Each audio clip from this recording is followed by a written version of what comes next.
सभी बंधु माताओं बहनों को मेरा सादर प्रणाम। आज आप लोगों के समक्ष आने का मेरा जो ध्येय है वो है सर्दियां दस्तक दे चुकी है और सड़कों पर घूमता ये बेसहारा हमारा गौवंश और चौराहों पर घूमता ये कुत्तों के झुंड किसी भी दृष्टिकोण से एक सभ्य समाज के ऊपर प्रश्न चिन्ह है। मैं जिला परिषद में इन विषयों को अनेकों बार उठा चुका हूं, किंतु ना ही कोई उत्तर और ना ही कोई सार्थक परिणाम सामने नजर आए हैं। तो मेरा आग्रह है आप लोगों से कि मुझे इन मुद्दों के समाधान के लिए आप लोगों के सहयोग की अपेक्षा है।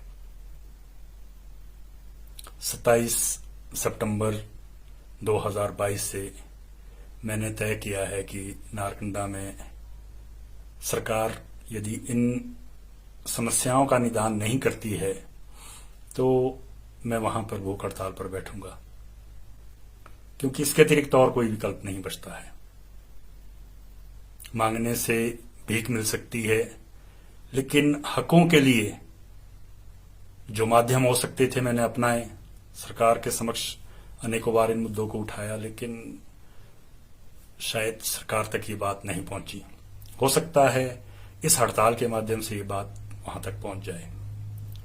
इसके अतिरिक्त स्वर्गीय श्री सत्यानंद स्टोक्स जी, जो सेब आर्थिकी के जनक और स्वतंत्रता सेनानी भी रहे हैं, उन्हें सरकार की तरफ से अपेक्षाकृत जो पुरस्कार मिलना चाहिए था वो नहीं मिला है, जिसके वो हकदार हैं। उन्हें पुरस्कार मिले, ये भी लड़ाई है। हमारा आज के समय में सेब का जो मंडी मध्यस्थता के अंतर्गत सेब लिया जाता है, जो मूल्य है वो ₹10.5 है। 1990 में एक आंदोलन हुआ था जिसमें हमारे 3 बागवान शहीद हो गए थे। उन्होंने अपने आप को बलिदान कर दिया था सेब के लिए। तब सेब का मूल्य सरकार द्वारा निर्धारित किया गया था ₹2.25 और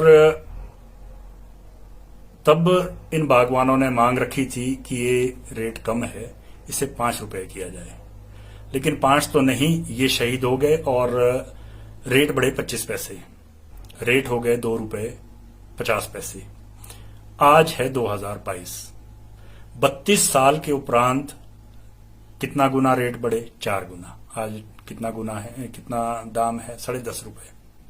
यदि इन 32 वर्षों में प्रति वर्ष 50 पैसे की बढ़ोतरी भी होती तो इस टाइम सेब का जो मूल्य होता वो कम से कम ₹20 रेट होता। 32 सालों में 50 पैसे, ₹16 और ये ₹2.5, ये ₹18.5 तो कम से कम होता, जबकि ये ₹24-25 कम से कम ये मूल्य होना चाहिए।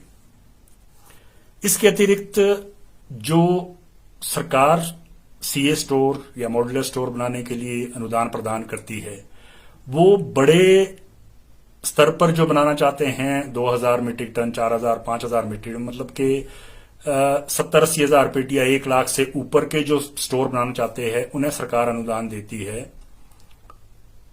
50% का।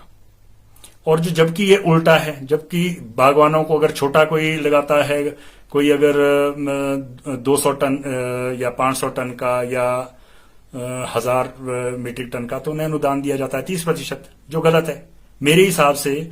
जो 100 टन से नीचे, मतलब कि जो 3-4 हजार पेटी से नीचे का स्टोर बनाना चाहता है, उसे तो कम से कम 60-70% अनुदान प्रदान किया जाना चाहिए। ऐसे कैसे बागवान किसान आत्मनिर्भर होंगे यदि उनको अनुदान, उद्योगपतियों को या बड़े स्तर के व्यापारियों को जो है अनुदान 50% और किसानों बागवानों को दिया जाएगा 30%। इस प्रकार से आत्मनिर्भर होगी हमारी आर्थिकी किसानों और बागवानों की। तो ये भी एक मांग होगी कि ये अनुदान कम से कम 70% किया जाए। इसके अतिरिक्त हमारी जो समस्या है, सेब के रेट डे बाई डे नीचे आ रहे हैं, उसका कारण है कि जैसे ही मार्केट में फ्लो बढ़ता है, जैसे ही सप्लाई बढ़ती है मार्केट में, तो ऑटोमेटिकली मांग कम हो जाती है। तो ये कैसे नियंत्रित होगा? जब हमारे पास अपने CA store, modular CA stores होंगे, तब जाकर ये सप्लाई जो है नियंत्रित होगी। तो इसे नियंत्रित करने के लिए सीए स्टोर्स चाहिए, और सरकार जो है सीए स्टोर्स बनाने में जो है बिल्कुल मतलब इतनी इच्छा जाहिर नहीं कर रही है। उसका कारण क्या है कि हम जो किसान बागवान हैं संगठित नहीं है, हम राजनीति में बटे हुए लोग हैं। कोई भाजपा का हो जाता है अपने हितों को की अनदेखी करते हुए, कोई कांग्रेस का हो जाता है, कोई कम्युनिस्ट हो जाता है, कोई किसी और विचारधारा से जुड़ जाता है। जबकि हमारा विचार, आप अगर दूसरी तरफ से आप देखेंगे कि कर्मचारियों के लिए मेरा विरोध नहीं है कि ठीक है कर्मचारियों को कुछ मिल रहा है, बुरा नहीं है, वो उनका हक है, वो मांग रहे हैं तो दे रहे हैं उनको।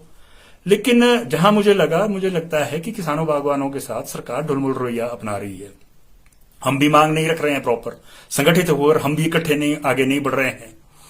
अब अभी हाल ही में देखिए, अभी आम आदमी पार्टी ने परसों कहा है कि ओपीएस हम लागू करेंगे, कांग्रेस कह चुकी हम ओपीएस लागू करेंगे।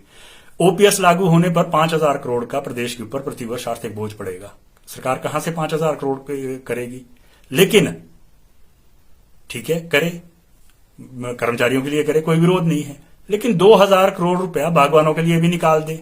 500 सीए स्टोर, एक सीए स्टोर निर्माण करने में अगर 60-70 हजार पेटी का स्टोर बनाना है, उस पर 3 करोड़ रुपया खर्च होता है, तो 1,500 करोड़ में 500 स्टोर बन जाएंगे। क्या समस्या है सरकार को 1,500 करोड़ रुपए का कर्ज उठाने में?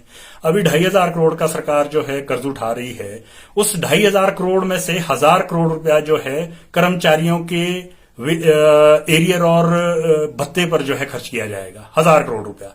और जहां तक मेरा अनुमान है, हो सकता है मैं गलत हूं, लेकिन मेरा अनुमान है कि यदि अभी सरकार पर 67,000 करोड़ रुपए का कर्ज चढ़ा है, तो इसमें से पिछले हिमाचल प्रदेश के गठन के बाद, तो इसमें से कम 30-35 हजार करोड़ रुपया सरकार ने कर्मचारियों पर खर्च करने के लिए कर्ज उठाया है। आप बताइए कि किसानों बागवानों पर खर्च करने के लिए सरकार ने कितना कर्ज उठाया? सैकड़ों करोड़ में होगा। तो सरकार उठाए 2,000 करोड़ का, और वो भी शॉर्ट टर्म होगा। आप 500 सीए स्टोर बनवाइए, और वो सीए स्टोर हर 5-10 किलोमीटर के अंतराल पर बनाइए, हर वैली में बनाइए, जहां एप्पल बेड्स है वहां बनाइए 500 सीए स्टोर, और 500 आड़तियों को उन्हें अलॉट कीजिए। एक साल के उसमें वो तो आपके प्री फैब्रिकेटेड आते हैं, बन जाएंगे 6 महीने 7 महीने में इंस्टॉल करके। वो जो आड़ती यहां पर है रजिस्टर्ड है, उन्हें आप ये अलॉट कर दीजिए।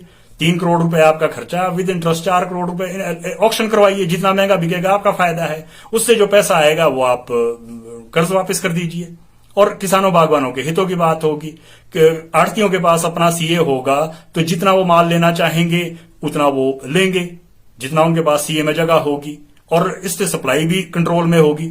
जब उनकी इच्छा होगी, बागवान चाहे बागवान अपने स्टोर में रख सकता है। जब बागवान की इच्छा होगी मुझे दिसंबर में बेचना, दिसंबर में बेचेगा, मार्च में तबीयत करेगी, मार्च में बेचेगा। लेकिन आपको इंफ्रास्ट्रक्चर तो खड़ा करना पड़ेगा, और यदि सरकार के पास पैसा नहीं है, कर्ज लीजिए। आप कर्मचारियों के लिए ले रहे हैं, किसानों बागवानों के लिए भी लीजिए।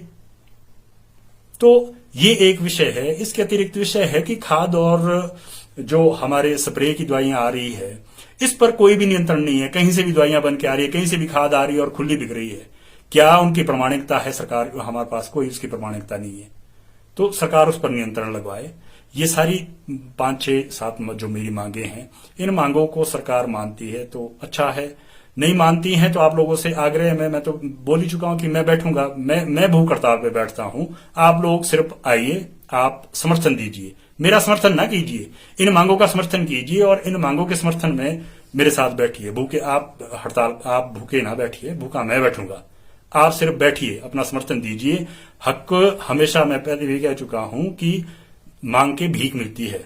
हक के लिए वर्तमान समय में, वर्तमान ऐसा परिप्रेक्ष्य है कि इसमें आपको हकों के लिए लड़ना ही पड़ेगा, लड़ना पड़ेगा, संगठित होकर लड़ना पड़ेगा। भाजपा, कांग्रेस, कम्युनिस्ट, आम आदमी, इनसे हटके हम सबसे पहले किसान बागवान हैं, अपने हितों के लिए लड़ना पड़ेगा।